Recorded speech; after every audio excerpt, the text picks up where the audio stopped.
The Packers are the youngest team in the NFL. The youngest. They're the youngest team to ever win a playoff game. I saw this posted. Their average age on their roster is 25 years old, 214 days. Young. They are young. Now, they just beat the Cowboys. That was their first playoff win since 2020, right? No playoff wins last year. No playoff wins in 2021. They won one playoff game in 2020. Then they got beat. So I went through and I was like, all right, let's look at this team, their starters. I didn't go through their whole entire roster. And let's try to see how many of these guys have been around for more than 2 playoff wins. Okay. And again, that's just kind of playoff wins. I want to know if these guys know how to win playoff games. That's what's important. Not necessarily playoff games because they know how to lose because that's what they've done. But now they've got 1 win. So how many of the starters on their team have more than 1 win before yesterday against the Cowboys? 3 offensive starters out of 11 and 6 defensive starters. That's way better. So on the defensive side, they've got more depth. Then I was curious, like, all right, cool. Let's go do that with the 49ers team. And I was like, well, the Niners have had a lot of success. So let's double it. How many of the 49ers starters have experienced 4 or more playoff wins? And this is crazy, right? So 9 out of 22 starters for the Packers experienced 2 or more playoff wins. 10 offensive starters. 10. There's only 1 starter on the 49ers offense that doesn't have more than 2 playoff wins. You know who that is? It's Brock Purdy. He's got 2. That's it. All 11s, all of them. Every single one of them has been on a team that has experienced those plays. Defensively, out of 11, 9. 9 have more than 4 playoff wins. The only ones that didn't, Chase Young and Jair Brown. That's it. That's it. Now, if Logan Ryan starts, well, that's 10, And again, on offense, I'm expecting Joe Feliciano to start, which he has those. Burford does not. Burford would be 9. But you're talking 19 out of 22 starters have twice the playoff wins. You see what I'm saying? Like, it's different. The coaching staff, the players, experience is so much. It's not everything. It's not everything. But you're coming into our house. We have all the experience. You're the young bucks, and you're good. And I think that these 2 teams are going to be playing each other in the playoffs lots more times in the foreseeable future. That's awesome. But they're the 7th seed. They're experienced. They're young, inexperienced. I don't know, man. There is a lot. And, I want to go back to Kyle here. And it's time to transition to playoff mode, which all these guys know because they've all done it so many times. The Packers haven't. That's really what we talked about all week. Having that playoff mindset, knowing the level that we have to play at coming in a couple weeks. And that's why it was so important for us to get a lot out of this week. We had to practice that way. We talked about it a lot last night at our team meeting and set the schedule for the week. And guys are going to have tomorrow off. But we'll come here Tuesday, treat it like a day after game on Tuesday, and get going. There we go. That's it. Time to get going.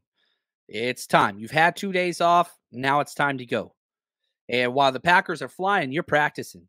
You already build in your game plan. Your game plan is built by now.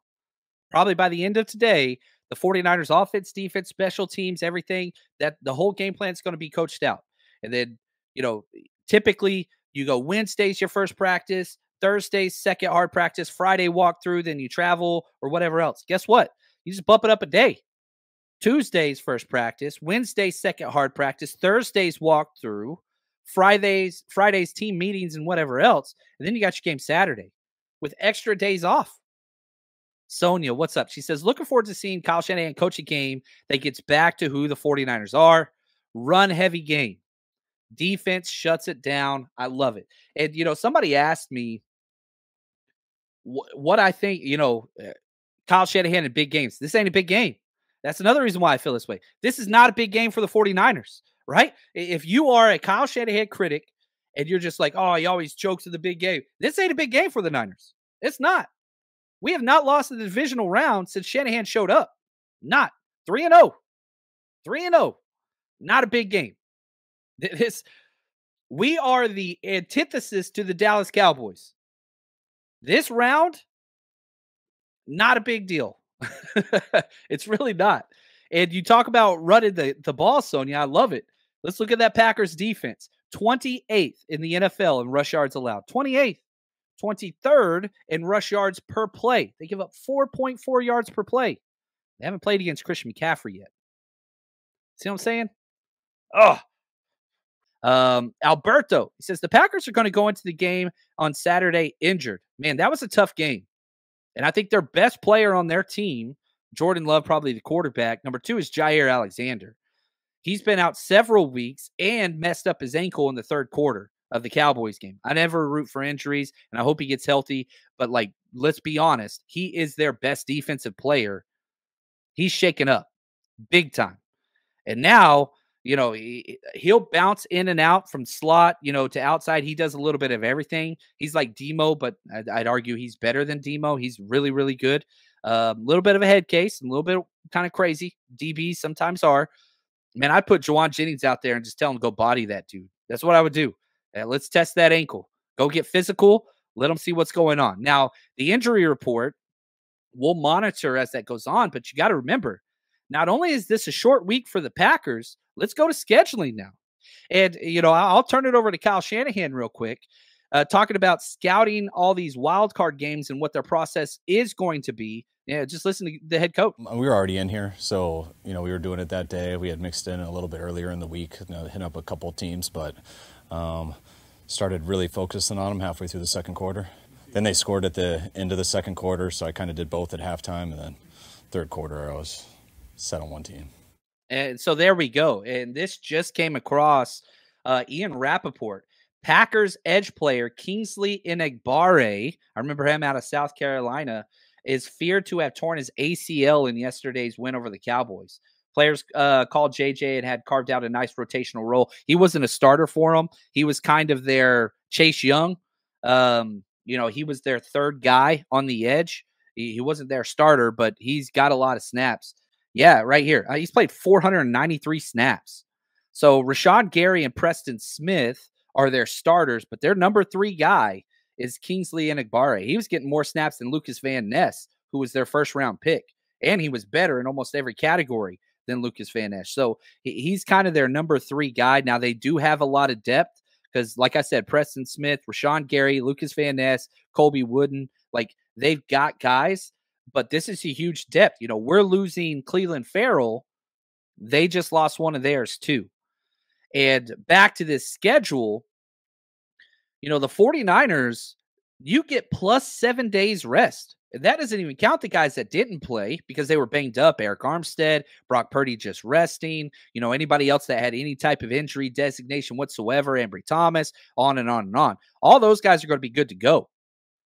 Now, Green Bay, this is what's crazy. If y'all have never traveled a lot, you know, I just fly out to these games and throw parties. Whenever I get back, I'm exhausted. These guys got to fly all over the place. Now, they're flying a little bit more premium. I'm Southwest. A-list. Come on now. Don't go light on me. But like their travel's a little bit different than mine. But still, you play against the Cowboys on Sunday. You fly all the way back to Wisconsin, right? And you're up there in Green Bay, and then you got to fly all the way out to California. On top of that, this is their 4th road game out of the last 5.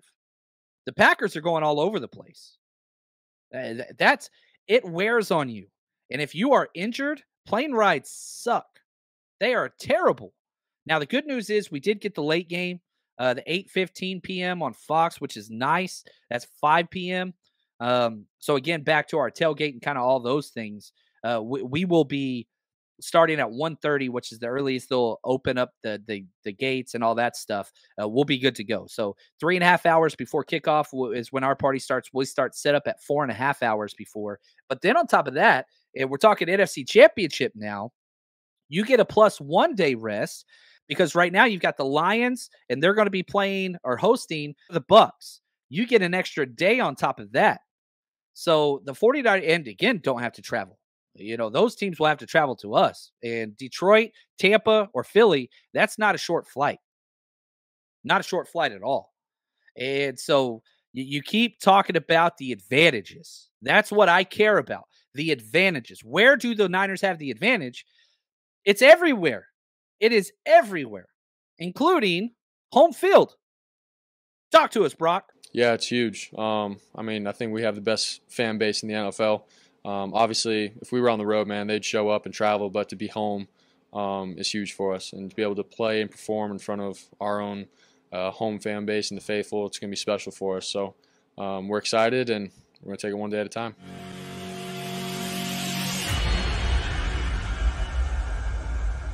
Time for the 49ers Rush Podcast.